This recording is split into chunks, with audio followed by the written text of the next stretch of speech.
I have been dying to talk about Silent Hill F. Silent Hill F looks absolutely incredible. In just that short trailer, it showed so much. It truly looks like a horror game that a lot of us horror fans have been asking for quite some time.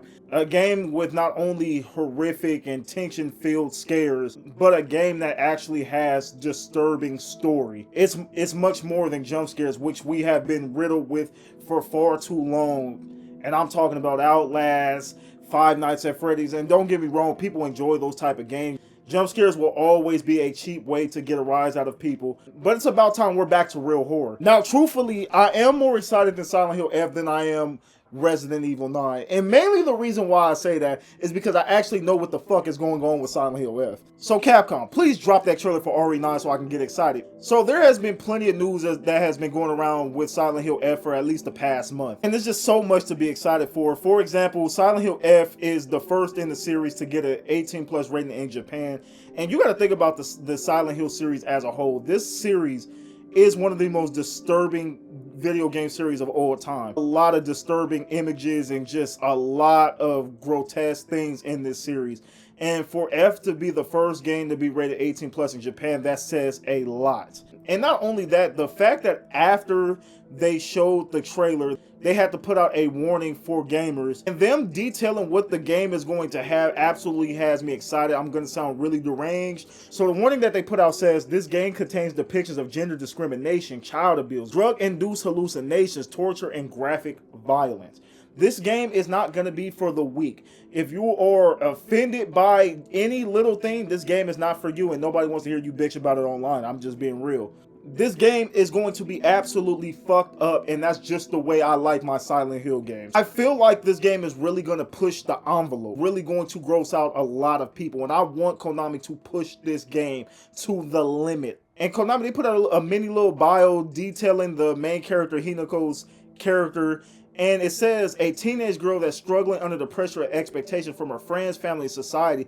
Cheerful and energetic as a child, she's grown to become much more restrained and now hardly smiles. Just reading the details that they put out, I think we can put two to two together and just assume what possibly has happened to this main character that we will be taking control of. We're going back to like the PS2 era of horror games, not just Japanese horror, but horror games in general. And I'm talking about the horror games like the gems of the PlayStation 2 era, like the Rule of Roses, the Fatal Frames, the Haunting Grounds. Like, we're actually going to get a very disturbing story. Because with a lot of the horror games nowadays, when you think of something like Dead Space, yes, Dead Space had the tension, it had the jump scares. The story of Dead Space and the other horror games we have been getting aren't really truly terrifying and disturbing. It doesn't make you sit there and think, like, have you thinking, like, what the hell did I just play? And just have you just thinking about the story for days on end, days on end. And I feel like that was the beauty of the Silent Hill 2 remake. For a lot of new players, especially for myself, somebody that has played majority of Silent Hill games and have not played Silent Hill 2, it was actually a game that sat there and stuck with me for days and months. Like, I sat there and just kept going back, finding new things about the plot and trying to piece everything together. Other than that, we really don't get horror games like that. That's the beauty of the Silent Hill series. I know many people haven't played games like Siren, Fatal Frame, and again, Rule of Rose. Those games are those games are true gems. A lot of people have not touched those games, especially something like Haunting Ground and Rule of Rose, because they didn't sell particularly well. I'm not telling you guys, oh, you guys have to play these games, but if you are somebody that is willing to go back and deal with the out-of-date controls and stuff like that, I would tell y'all to go play those games, to get prepared for something like Silent Hill F if you're going into this game not knowing what to expect. Because Dust Golem even confirmed, and I think a lot of us pretty much knew this, but Silent Hill F will be a melee focused game. It seems to be no guns involved in this game whatsoever. And from what Dust Golem says, there's going to be at least 4 different melee weapons. And this is 1960s Japan. I did not expect Hinako to walk around with a Glock with an extended clip. I didn't expect any of that. The problem is the Western audience. The West audience love guns. That's just what it is. I'm not saying everybody, but a good majority, because if you look at the feedback after the trailer, a lot of people were saying, oh, this looks boring. There's no excitement for this. And I've even seen comments of people saying, oh, there's no guns. There's no buy for me. And I have to commend Konami and the dev team for this game for not giving a rat's ass what the Western audience wants. And correct me if I'm wrong, but I remember from the Silent Hill event where they released the new trailer, they said they felt like Silent Hill was getting too westernized, and I completely agree. If you look at Origins and Shattered Memories and stuff, the westernized Silent Hill games are particularly hated by the Silent Hill fan base. But I think over time people started easing up on Shattered Memories, and they started liking it a little bit more. But all the other games are pretty much hated, and that is a trend with the Japanese studios and the Korean studios. They are not worried about the Western audience. They are making the game how they want to make it.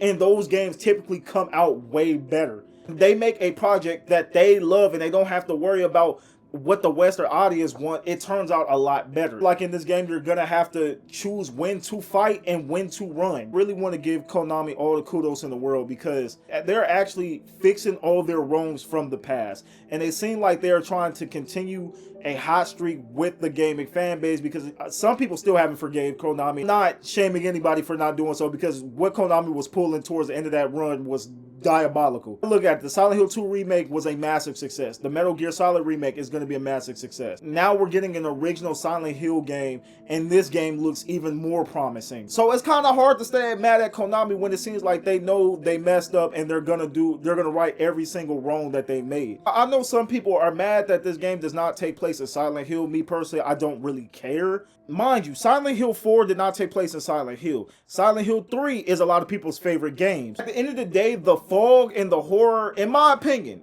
it doesn't matter where it takes place. Long as that fog and the hallucinations and everything take place and it just makes sense, it's Silent Hill in my opinion. Y'all can't expect every Silent Hill game to take place in Silent Hill. So, I mean, I really don't get the argument of that. Long as it's everything we love in Silent Hill games and it makes sense. And again, this is 1960 Japan.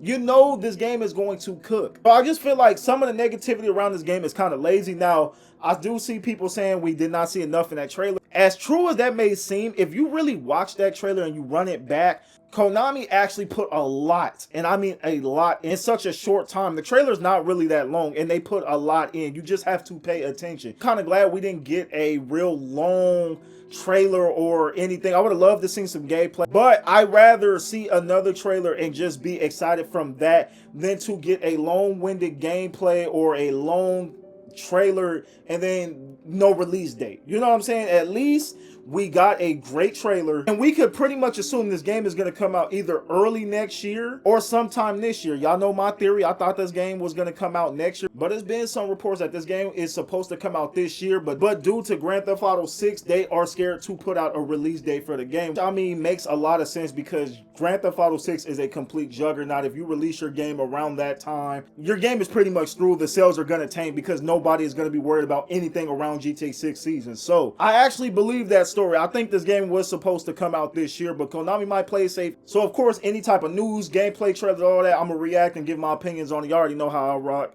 Make sure you hit that like and subscribe button. Let me know how y'all feel about Silent Hill F. Are y'all excited for this game? Let me know in the comment section. Let's chop it up. I will be uploading at my regular rate now. Last month was a hectic month for me, but I'm gonna make sure I get these videos out this month. I appreciate you guys so much. If you enjoyed the video, make sure you hit that like and subscribe button. Get this video in the algorithm. I appreciate you guys. Stay safe in these gaming streets, and I'm going to catch you guys on the next one. Peace out.